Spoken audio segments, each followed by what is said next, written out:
வானம் பார்த்த பூமி விவசாயம் யூடியூப் சேனலுக்கு தங்களை அன்போடு வரவேற்கிறோம்.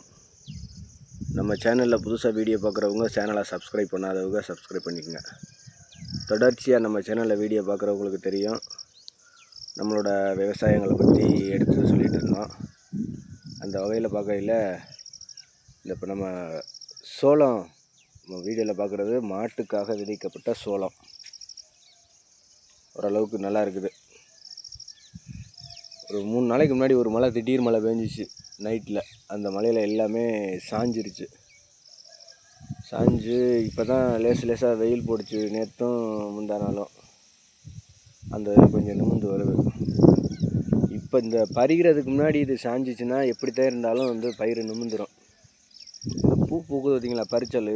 அந்த பறிச்சலுக்கு அப்புறம் சாய்கிறது தான் நிமிராது, அப்படியே இருந்து போயிடும்.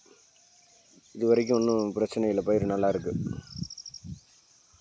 மாட்டுக்காக நம்ம விதைச்சிருக்கக்கூடிய சோளப்பயிர் இது எப்படி வேணாலும் அறுத்து போடலாம். பறிச்சல்லையும் அறுத்து போடலாம், பறிஞ்சதுக்கப்புறமா அறுத்து போடலாம், பறியாமையும் அறுத்து போடலாம்.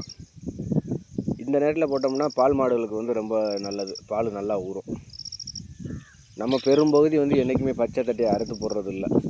நம்ம வெட்டி காய வச்சு வைக்க மாதிரி காய வச்சு பதம் பண்ணி தான் நம்ம போடுவோம். ஏன்னா அது சித்திரை வைகாசி வெறுப்புகளுக்கு தான் இதை போடுற மாதிரி வச்சுக்குவோம். பச்சைகளில் வெட்டி போட மாட்டோம். பச்சைகளில் நம்ம என்ன போடுவோம்னா, அந்த கடலை பிடுங்குறோம்ல, கடலை கொடி, அந்த அங்கிட்டு தட்டைப்பேர் உளுந்த நெத்து பொட்டு, அந்த செடி, அது போகிறதுக்கு புல், மாடு கட்டுவோம். இடையில வெளிவரத்துலையும் மண்டிடுச்சு அறுப்போம். அதுதான் பயன்படுத்துவோம். இது சித்திரை வைகாசி வெறுப்புகளுக்கு தான் இந்த தட்டைகள் காய வச்சு போடுவோம். வீடியோ பார்க்குற அனைவருக்கும்